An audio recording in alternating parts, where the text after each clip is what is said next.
Hello everyone, स्वागत है आपके अपने YouTube channel mind wave classes में। इस वीडियो में सामान्य विज्ञान के कुछ महत्वपूर्ण क्वेश्चंस कवर करेंगे जो टोटल न्यू पैटर्न के अकॉर्डिंग है। तो इसका फर्स्ट क्वेश्चन देखिएगा, सामान्यतः नाइक्रोम का उपयोग होता है। ऑप्शन ए है लैंप की तंतु में, ऑप्शन बी है ऊष्मक की कुंडली में, ऑप्शन सी है ट्रांसफार्मर की बाइंडिंग में, ऑप्शन डी है बैटरियों के संयोजन में।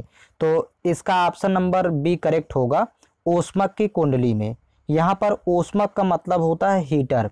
याद रखिएगा, नाइक्रोम का गलनांक अधिक होने के कारण ऊष्मक यानी हीटर की कुंडली में इसका प्रयोग किया जाता है। तो नाइक्रोम याद रखेंगे इसको ऊष्मक की कुंडली में। ऑप्शन नंबर बी इसका करेक्ट है। नेक्स्ट क्वेश्चन देखेंगे, क्वेश्चन नंबर इसका सेकंड है, निम्नलिखित वैज्ञानिक के द्वारा तड़ित चालक का प्रयोग किया गया था। ऑप्शन ए है ग्राहम बेल, ऑप्शन बी है लॉर्ड लिस्टर, ऑप्शन सी है बेंजामिन फ्रैंकलिन, ऑप्शन डी है आइंस्टाइन। तो इसका ऑप्शन नंबर सी करेक्ट होगा, बेंजामिन फ्रैंकलिन के द्वारा तड़ित चालक का प्रयोग किया गया था और इन्होंने 1752 ईस्वी में इसका आविष्कार किया था। और ग्राहम बेल ने टेलीफोन का आविष्कार, ये फर्स्ट ऑप्शन में देखिएगा, ग्राहम बेल इन्होंने टेलीफोन का आविष्कार किया था। और लॉर्ड लिस्टर ने एंटीसेप्टिक सर्जरी का आविष्कार किया था, ऑप्शन नंबर बी। और आइंस्टाइन ने सापेक्षता का सिद्धांत दिया था, तो इसको भी याद रखेंगे। और तड़ित चालक का प्रयोग बेंजामिन फ्रैंकलिन के द्वारा किया गया था। तो इसका क्वेश्चन नंबर थर्ड देखेंगे, देखिएगा क्वेश्चन नंबर तीसरा है इसका, स्टोरेज बैटरी में किस तत्व का उपयोग होता है। ऑप्शन ए है सीसा, ऑप्शन बी है एल्यूमिनियम, ऑप्शन सी है तांबा, ऑप्शन डी है जस्ता। तो इसका ऑप्शन नंबर ए करेक्ट होगा, स्टोरेज बैटरियों में सीसा का प्रयोग किया जाता है। और इसको याद रखिएगा, स्टोरेज बैटरी दो प्रकार की होती है, एक तो सीसा एक में होता है और दूसरे में क्षारीय यानी अल्कलाइन का प्रयोग होता है। तो इसका ऑप्शन नंबर ए करेक्ट होगा। नेक्स्ट क्वेश्चन देखेंगे, क्वेश्चन नंबर 4 है, स्टोरेज बैटरी में इस्तेमाल की जाने वाली धातु होती है। ऑप्शन ए है लोहा, ऑप्शन बी है तांबा, ऑप्शन सी है जस्ता और ऑप्शन डी है कलई। तो इसका ऑप्शन नंबर सी करेक्ट होगा, जस्ता। याद रखिएगा, यहाँ पर धातु पूछा है, स्टोरेज बैटरी में प्रयोग होने वाली धातु जस्ता है, जबकि पिछले क्वेश्चन में तत्व की बात हुई है।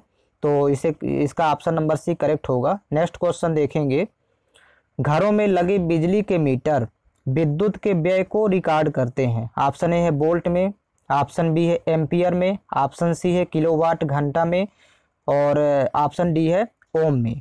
तो इसका याद रखेंगे, घरों में लगे बिजली के मीटर विद्युत के व्यय को किलोवाट घंटा यूनिट में रिकॉर्ड करते हैं। तो इसका ऑप्शन नंबर सी करेक्ट होगा। और नेक्स्ट क्वेश्चन इसका देखेंगे,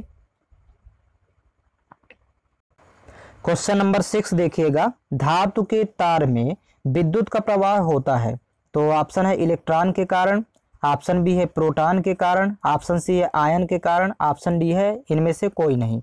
तो इसको याद रखेंगे, धातु के तार में विद्युत का प्रवाह इलेक्ट्रॉन के कारण होता है।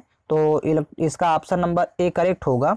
और धातु में मुक्त इलेक्ट्रॉन होते हैं जो विद्युत के चालन में सहायता करते हैं।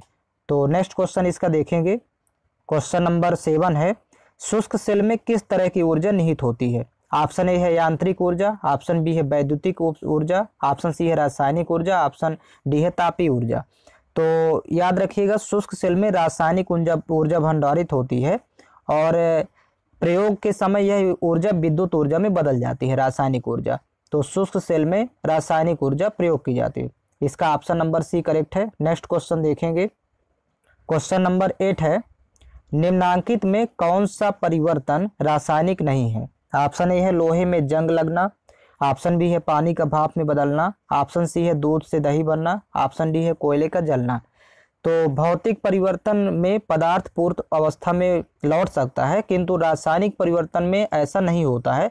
तो याद रखिएगा, इसका ऑप्शन नंबर बी इसका करेक्ट होगा, पानी का भाप में बदलना। ये रासायनिक परिवर्तन नहीं है, ये भौतिक परिवर्तन है।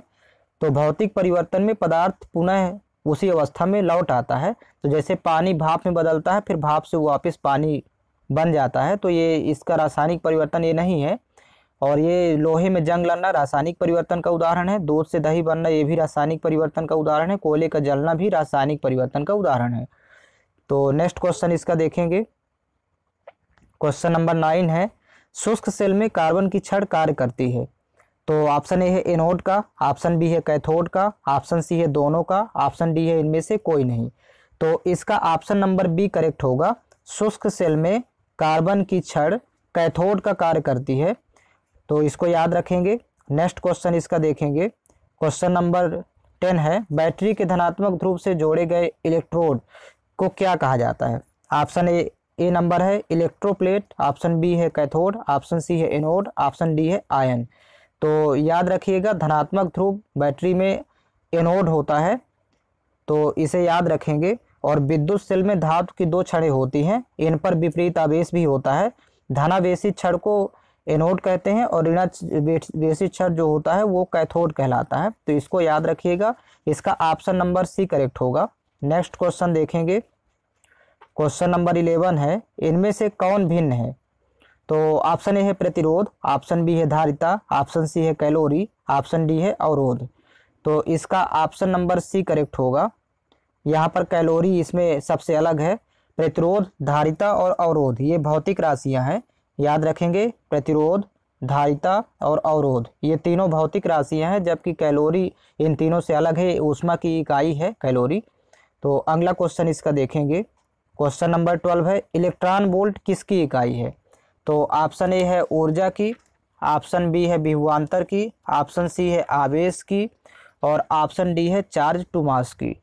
तो इसका ऑप्शन नंबर ए करेक्ट होगा। इलेक्ट्रॉन वोल्ट ऊर्जा की इकाई है, तो इसको याद रखिएगा। नेक्स्ट क्वेश्चन देखेंगे। क्वेश्चन नंबर 13 है, विद्युत ऊर्जा मापने के यंत्र को कहते हैं? ऑप्शन ए है बैरोग्राफ, ऑप्शन बी है डायनेमो, ऑप्शन सी है किलोवाट घंटा मीटर, ऑप्शन डी है वोल्ट मीटर।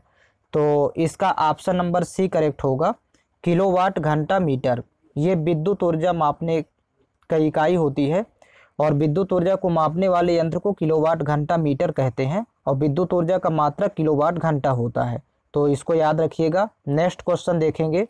क्वेश्चन नंबर 14 है, विद्युत प्रतिरोध मापा जाता है? ऑप्शन ए है वोल्ट में, ऑप्शन बी है एम्पियर में, ऑप्शन सी है ओम में, ऑप्शन डी है कूलाम में।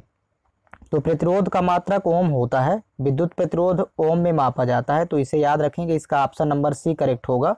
नेक्स्ट क्वेश्चन इसका है क्वेश्चन नंबर 15, लास्ट क्वेश्चन है, एक एसी जनित्र जनरेटर में मुख्यतया होता है? ऑप्शन ए है आर्मेचर यानी कुंडली, ऑप्शन बी है क्षेत्रीय चुंबकत्व, ऑप्शन सी है स्लिप रिंग और ब्रूसेस, ऑप्शन डी है सभी तीनों। तो एसी जनित्र में मुख्यतया आर्मेचर, क्षेत्रीय चुंबकत्व और स्लिप रिंग और बुशेस होते हैं, तो इसका ऑप्शन नंबर डी करेक्ट होगा। इनमें से सभी, इसको याद रखिएगा। तो इसमें इतने ही क्वेश्चंस कवर करेंगे और जो भी छात्र स्पेशल बैच ज्वाइन करना चाहें इंडियन आर्मी का, तो ये दिए गए लिंक पर संपर्क कर सकते हैं। व्हाट्सएप लिंक आपके सामने दिया हुआ है 7987901796। इस लिंक पर आप संपर्क करके और बैच में ज्वाइनिंग ले सकते हैं। तो इसको देख लें पुनः 79879017, ये व्हाट्सएप लिंक है। तो जो भी छात्र स्पेशल बैच ज्वाइन करना चाहें तो दिए गए लिंक पर संपर्क करके ज्वाइनिंग ले सकते हैं। तो इसमें इतना ही कवर करेंगे।